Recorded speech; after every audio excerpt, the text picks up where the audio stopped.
Hi, everyone. This is Christine with Beach House 34. And before we dive into today's episode, I wanted to let you know that this is one of our more popular episodes from the past. And I'm excited to bring it back for those of you who might have missed it or for anyone who'd love to revisit it. I am taking the rest of the year to focus on some pretty incredible projects for 2025. And trust me, there are some thrilling new stories and surprises in store. Some chilling true crime cases you might never have heard of, to paranormal investigations that will make you question everything. In the meantime, make sure that you're subscribed to whatever podcast platform you use or on YouTube so that you can be the first to know when these new episodes come out. Thank you. Thank you so much for your continued support of Beach House 34. I hope you enjoyed this episode, and I can't wait to share what's next in the new year. Welcome to the Beach House 34 podcast, where we dive into the world of the unexplained, the mysterious, and the eerie. Gird yourself to listen to stories about haunted houses, things that go bump in the night, and make you question your mental faculties. Sure to make you look over your shoulder at every dark corner. Here's your host, Christine Worth. Hello, everyone, and welcome to the Beach House 34 True Crime and Paranormal podcast. Beginning on July 9th of 1974, a series of events occurred to one typical Midwestern family in the small town of Merrill, Michigan. Population of around 700 people. What happened to them would haunt them for the rest of their lives. To this day, no one really knows what was in the house and evidently still exists there today. What you'll hear in today's podcast is their harrowing story. This is the story of the house on Dice Road. In 1951, the Pomeranings, Harold and Mabel, built a home in Merrill, Michigan. 2 years later, their oldest son, Dwayne, was born, and 2 years after that, Terry was born.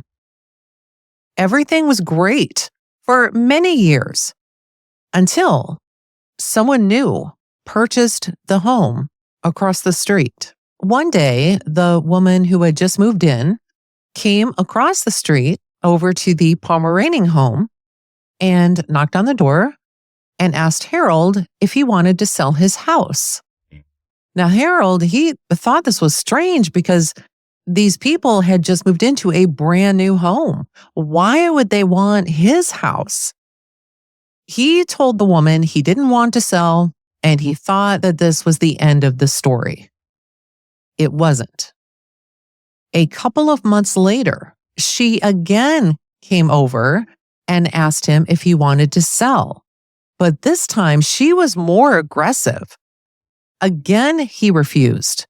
But this time, it caused a pretty heated argument between the woman and Harold.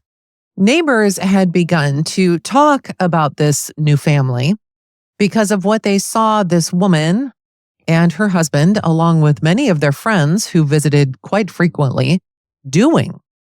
The first strange thing was that the woman had hung 3 large iron X's above their garage door. The neighbors didn't know what this meant, and they thought it was kind of strange.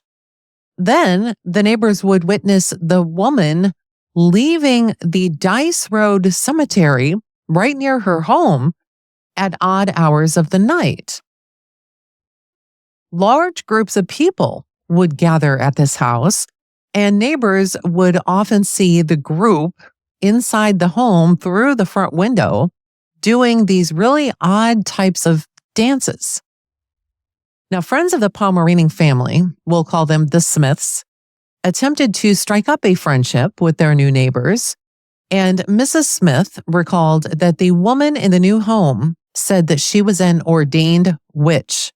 After hearing this, the Smiths didn't want anything further to do with the family.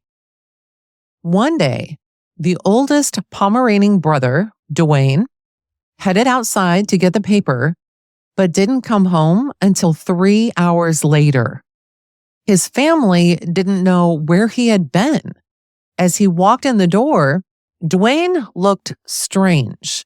He mumbled something about being in the witch's house, candles, and strange symbols, and then he fell to the floor where he then had a grand mal seizure. His condition was so severe that he needed a tracheotomy. Dwayne would recall much later in life that while he couldn't remember a lot of what happened in the home at the time, he did recall that the woman gave him something to drink, which had made him sleepy. He further recalled that she said something about him needing a haircut, and that he said he didn't want one, but that she then took a pair of scissors and clipped a lock of his hair. He then watched as she put this hair in her mouth and swallowed it. It wasn't long after Dwayne had this encounter that odd things began to happen within the Pomeranian home. The evening of July 9th, 1974, the family, Mom, Mabel, Dad, Howard, and their two sons, Terry and Dwayne, went to bed at a fairly early time because the next morning was the start of blueberry season. As they're all fast asleep, they are suddenly awoken by the sound of glass breaking. Howard got up and told the rest of his family to stay in their rooms as he grabbed something to protect himself and he headed downstairs. As he walked into the living room, there was glass all over the floor, and the front window had been completely shattered, as if someone had thrown a brick through it. Nothing, however, was found inside the house, but the direction of the glass clearly showed that something had broken it from the outside. Immediately, Howard called 911 to report the incident. Police arrived, and after checking all around the house and the location inside the house where it had happened, they could find no indication of anyone having been there, anything having come through the window, nothing. Then the knocking started. The family began to hear persistent knocking, as if someone was outside banging on the side of the house with a baseball bat. This knocking would occur every 5 minutes and lasted all night. Again, police were called, and they were told that someone was outside their home knocking on the house. The police considered it a prowler call and arrived at the home. Again, police could find no evidence of anyone having been outside.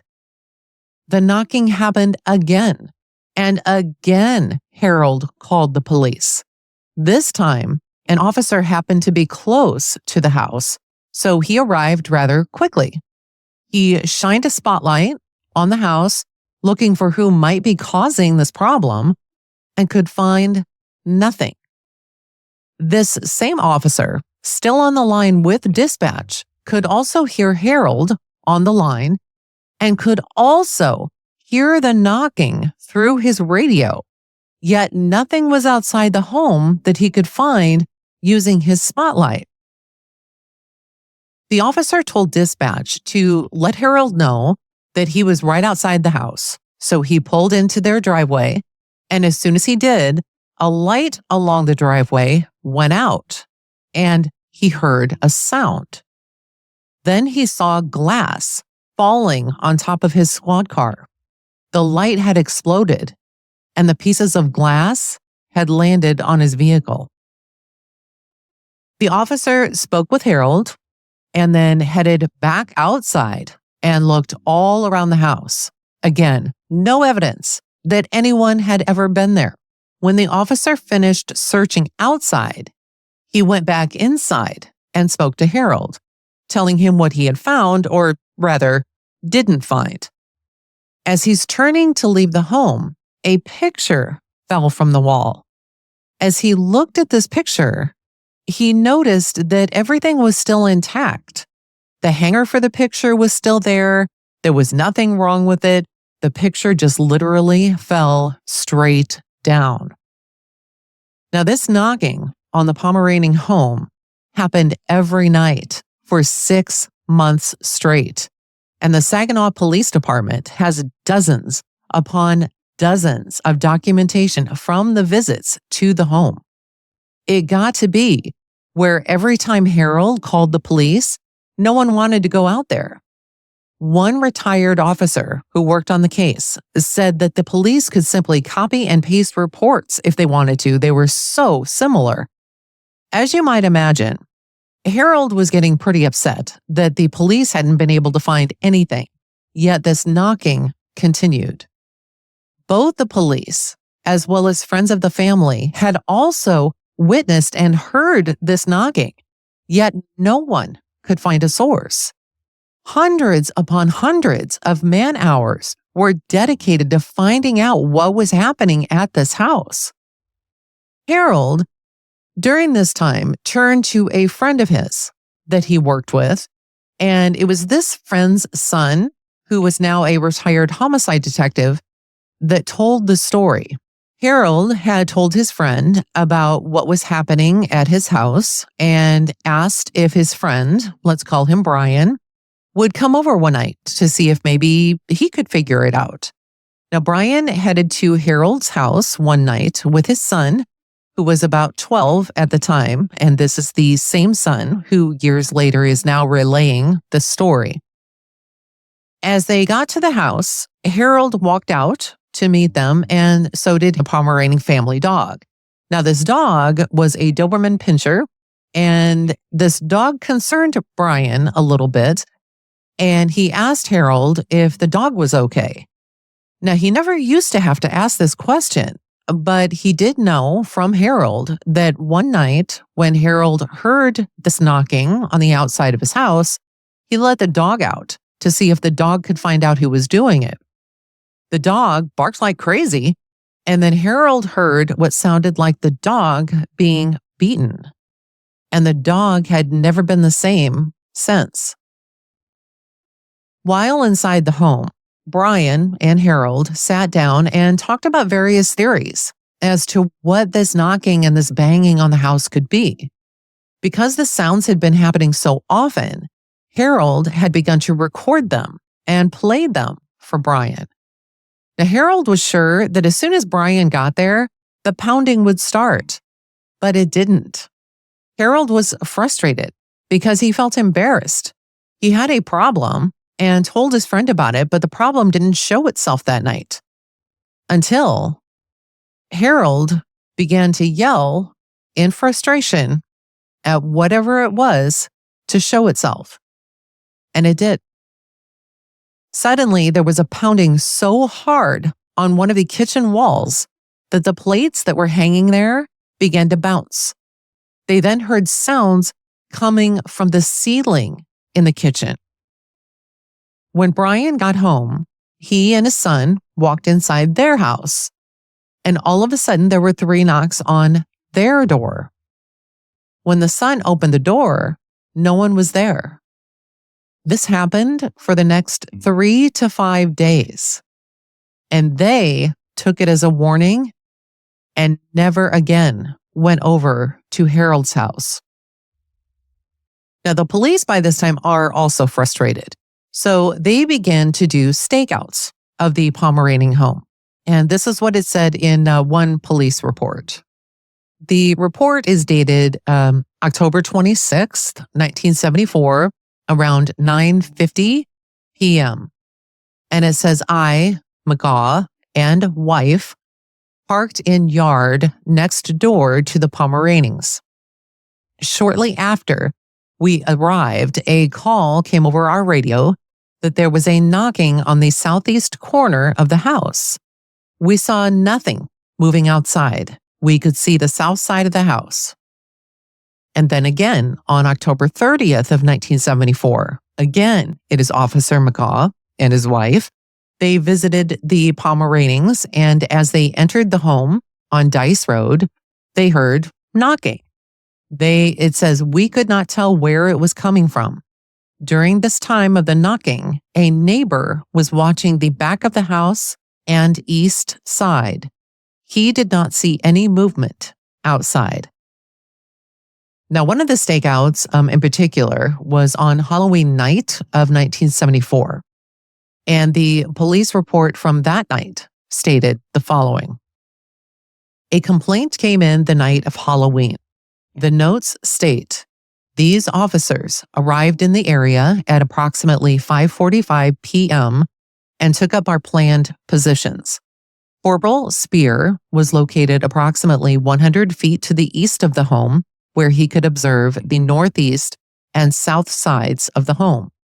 This officer, meaning the one writing the report, was located on the west end of the home where the north, south, and west sides of the home were. This officer was approximately 150 feet from the home in a ditch on the west side of Chapin Road. A short while after taking position, this officer observed the youngest son, and this would be Terry, come from the home and walk to the doghouse just southwest of the home and scrape a metal object. It is believed that he was feeding the dog. Having done this, he walked back to the home toward the south wall. Approximately 5 minutes later, this officer observed the same subject come from the north side of the garage and walk toward the doghouse and stop. He stood there a short period and went back to the house by the first route described above. At approximately 6:30 p.m., this officer was advised by dispatch that someone was pounding on the house. This officer requested dispatch to call the party and get location of the noise. This dispatcher reported that the noise came from the north side of the home. This officer took no action as no person or animal was observed being present on this north side of the home or the west side. No one was observed during the period covering around the outer area of the home. Children escorted by adults came and left the home for approximately 1 hour. At approximately 6:35 p.m., I, McGaw, and Mrs. Betty McGaw arrived at the above address. Mrs. Pomeraning advised us that they had pounding again about 6:30 p.m. I called dispatch and was informed the call came in at 6:38 p.m. Unknown to the family, Sergeants Clark and Corporal Spear had the house under surveillance. Corporal Spear had the south side and the east side covered, and Sergeant Clark had the west and north side covered. Checking with both officers later in the evening, nothing was seen moving around outside at the time the pounding took place. Sergeant Clark's report says, I asked each member of the family where they were located at the time of the knocking taking place. The mother was in the living room, and the oldest son was washing dishes, and the youngest son was drying dishes. At the end of this entire report was this: there will be a meeting with all officers involved to decide what the next step we will take. So essentially, here's how this whole police report played out, which also includes some additional information. So one evening, the police heard the pounding himself, and he walked on one side of the house while another officer took the other side. They were absolutely sure that they would catch whomever it was that was causing this pounding. Now that night, it had happened to be raining and the grass was wet, but they could find no evidence of any person or footprints or anything having been around the home. The police then heard what sounded like loud knocking on the front door. And over the radio, as the officer is relaying this information, he could actually hear the pounding. It was so loud. But officers in front of the house were looking straight at the front door, and no one was there. It was then that the police determined that the sound had to be coming from inside the house because they could never find anything outside. Now, at the time, One of their sons, Terry, is 18 years old. And since the police can't find anything outside the house and they determine that, hey, it must be coming from inside the house, Terry is now considered a suspect. One of the former police captains who actually worked on the case stated that he got the impression that Terry knew more about what was happening in the house than he was letting on. The police had Terry take a polygraph test, and Terry would later say that they tried to trick him by asking him the same questions but in different ways. When it was all said and done, Terry passed with flying colors. The family, now thoroughly frustrated at this point, decided to call their pastor to come out to the house and to bless it, but he refused. The family then decided to call a Catholic priest who did come out and blessed both the inside and the outside of the home. And according to Terry, after this happened, quote, all hell broke loose. The knocking stopped, but then the explosions began. Yes, explosions.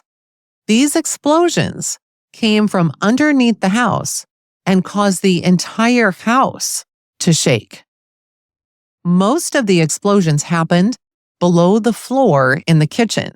Now, during the time these explosions were happening in the house, police tried to record the sounds, but each time they started up the tape recorder, the tape would continue to record until eventually the tape would run out.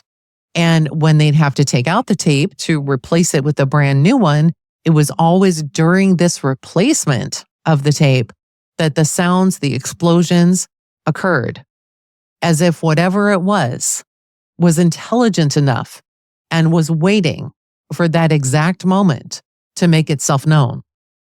Now, the explosions were described as sounding like a sonic boom that came from just beneath their feet. One deputy estimated that the strength of the explosion was the equivalent of 3/4 pound of TNT. One of the explosions rocked the house so hard that it caused the ceiling in the kitchen to crack from one end to the other. The police, they called in everyone they could think of to try and find the sources of this knocking and now the explosions. They called the aviation department from the nearby airport, thinking that it might be coming from there. They called utility companies. They called phone companies. They called in the MSP Intelligence Technical Service Unit. And still nothing could be pinpointed as to the cause of the strange occurrences within the home. And regarding these explosions, there is a police report that goes as follows. And this is a supplementary report that is done on January 5th of 1975. And within the report, it says complaints, and the nature of the complaint is listed as explosions. And it goes like this. This officer was again dispatched to the above address at about 2:30 p.m. Upon arrival, this office was informed about the sergeants from Lansing that had spent the night at the residence and had departed about 6 o'clock in the morning. Nothing had happened until about 1:50 p.m. This officer arrived at about 3 p.m. with Deputy Sugar, and we heard the last 4 blasts. Times of the blasts were as follows. 1:50 p.m., 1:58 p.m., 2:07 p.m., 2:11 p.m., 2:13, 2:17, 2:24, 2:28, 2:55, 3:15, 3:17, and finally 3:48, where there were 2 explosions heard. It was reported to this officer by Mr. Pomeranian that while the sergeants from Lansing were at the Pomeranian home, nothing happened. They heard a blast or 2, but they were unable to get their equipment set up to record anything on it. And at this time, in this report, there is nothing further I can add. So on January 21st of 1975, an article appeared in the Saginaw newspaper. And by this time, the Pomeranian family, they had been dealing with pounding on the house and now explosions from inside the home for 6 months. The Pomeranian family, they had no idea the article was even going to be published, and they only found out because of a quick trip to a local store. And here's what happened. One day, while Terry was going with his dad to the local drugstore, Terry ran inside to get a newspaper. And as he looked down, he couldn't believe what he saw on the front page. His house was pictured front and center, and underneath the article, it read, "Haunted house remains a mystery at Merrill." The same day, Harold Pomeranian called the police to issue a formal complaint. The police report stated the following. This officer went to the Dice Road address and there spoke with the complainant, who was very upset about a news article that did appear in the Saginaw News on Tuesday, January 21st, 1975. The complainant showed this officer the newspaper and pointed out the article appearing on the front page. Along with the news article was a picture of the complainant's home. The complainant further states that he did not give anyone permission to release this information to the public, and further would like to know how the news got a hold of the information. Complainant further states that a Mr. Fred Garrett, and he was actually the author of the article, did contact him and request certain information, but complainant refused to supply any. The complainant now would like to know who these deputies and police officers are that the news makes reference to in this article. This officer assured the complainant that I had no idea who the article was referring to, but that an investigation would be conducted in an attempt to find out where the news did get the information. Also, advised the complainant that this complaint would be turned over to my superiors. Now, the police, they never really found out who released this information. The Saginaw News would come to the police station on a daily basis to look at their police reports from the previous day so that they could use them in the newspaper. The police, though, they always removed the ones from the Pomeranian home. Now, after the article was published, the Pomeranian home became a source of interest for locals and people traveling from miles just to see this house. Now, neither the family or the police wanted this information out there. Now, while the police never did find out who leaked the information, it is believed to have been a member of law enforcement.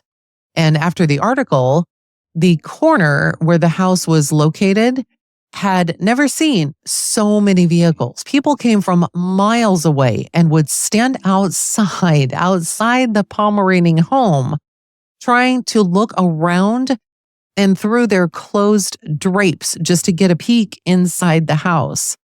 An estimate is that thousands of cars passed by that location after the article made the paper. Now, since there was no logical explanation for what was happening at the house, and now the house was being bombarded by the public, state troopers stayed in the home for 2 weeks straight. Now, one evening, a couple who had driven hundreds of miles knocked on the front door of the Pomeranian home. And when Howard answered the door, they said they just wanted to see the haunted house. Harold told the couple to get lost, knowing that a trooper was right there, right inside the door, and could literally make them leave at any second. At that moment, a pillow that the trooper was using, a bed pillow that was on the couch where he was sleeping, lifted up in the air and hurled itself at Mabel and hit her in the back. It landed lengthwise so that the pillow covered Mabel's neck all the way down to her lower back, and it just stayed there. When two teenage family members who were also at the house, along with Terry and Dwayne, tried to take this pillow off of their mother. It wouldn't budge. They pulled with everything they had, and it still wouldn't move. The pillow stayed stuck to Mabel for 10 minutes before just simply dropping to the ground. Now, another night, while the police were still staying in the house, they were all sitting in the living room, and one officer was sitting on the couch, and nothing really fantastical was happening until all of a sudden an alarm clock that was on the floor lifted up by itself about 2.5 to 3 feet and floated through the living room toward Harold. Harold put up his arms to defend himself, thinking he was going to get hit by this thing, but the clock just floated around his head and then went back to the position it had started in. A third incident was witnessed by about 12 to 15 people, including police officers. All of them were standing in the kitchen when all of a sudden, through the air conditioner that sat in the window, a voice was heard.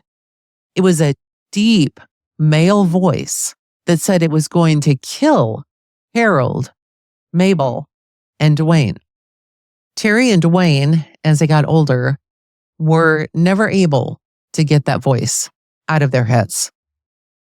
Now, because of this new incident, the police called in someone to check out this air conditioner, thinking surely there has to be some kind of speaker or electronic device inside.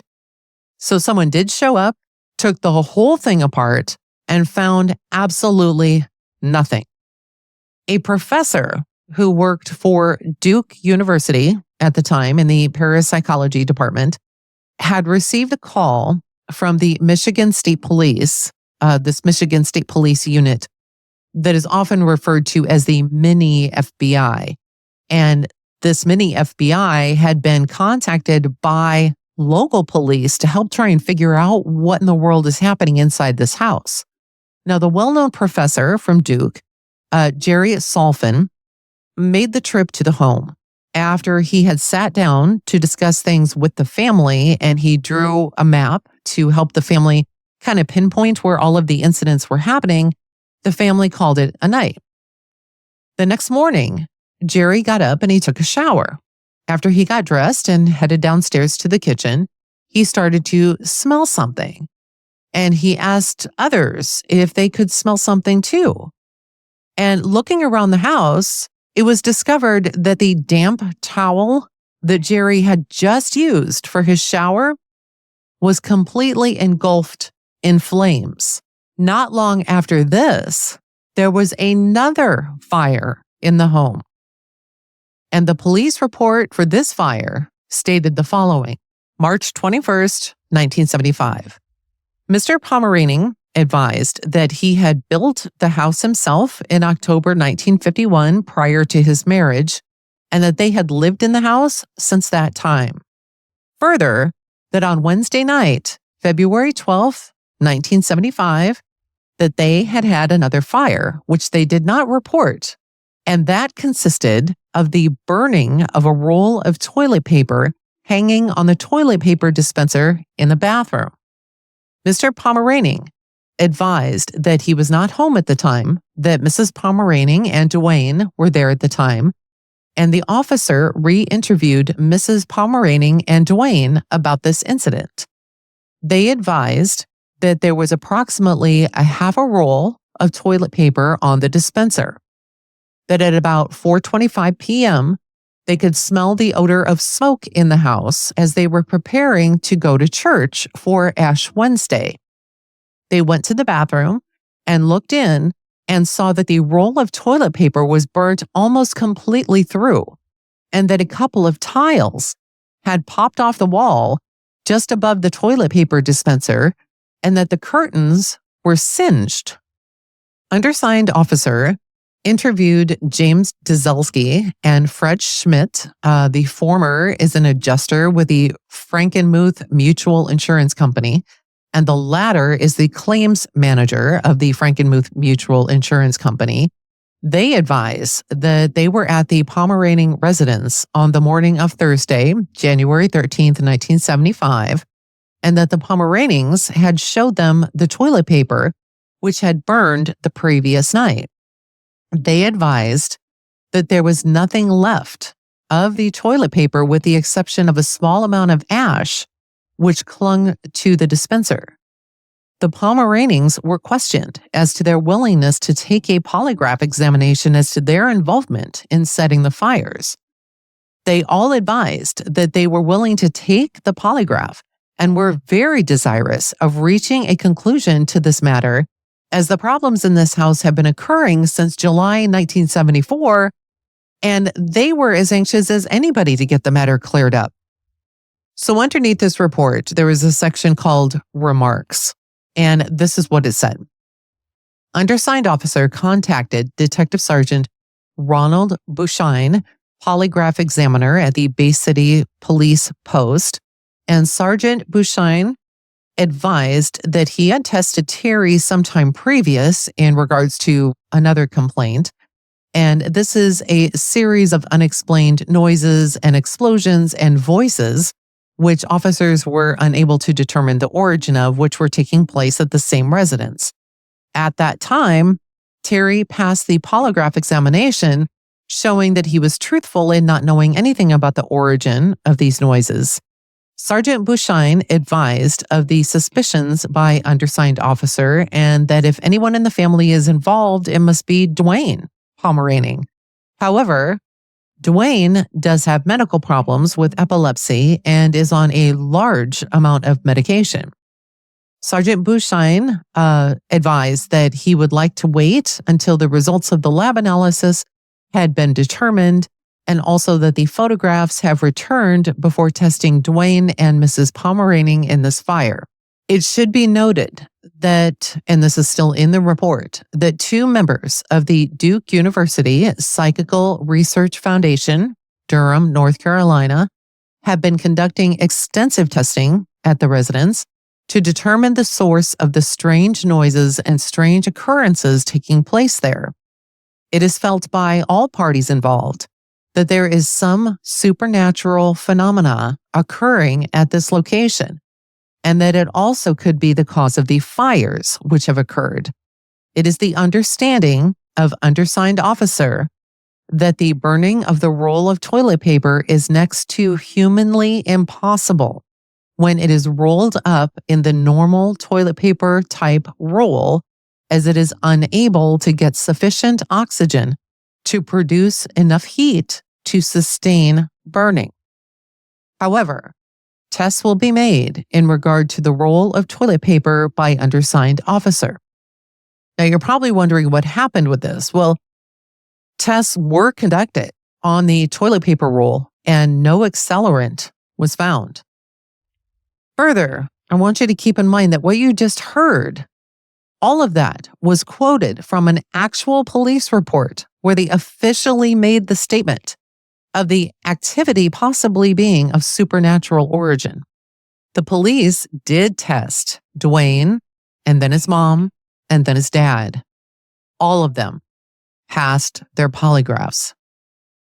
Now, after Jerry Solfin had stayed with the family for some time, another professor from Duke arrived, and his name was William. And it was while he was there that another fire broke out in the home. And this also happened to be in the bathroom. A cord from an electric toothbrush had been plugged in, but it had been cut.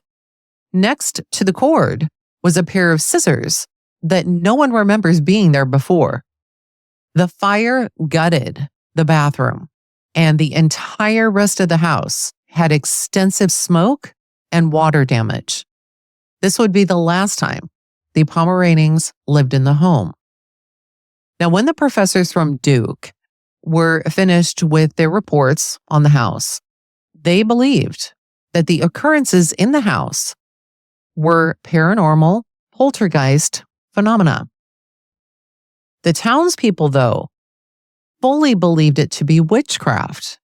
And it should be noted that Terry believes this as well. In 1978, the house, the original Pomeranian house, was sold to another family.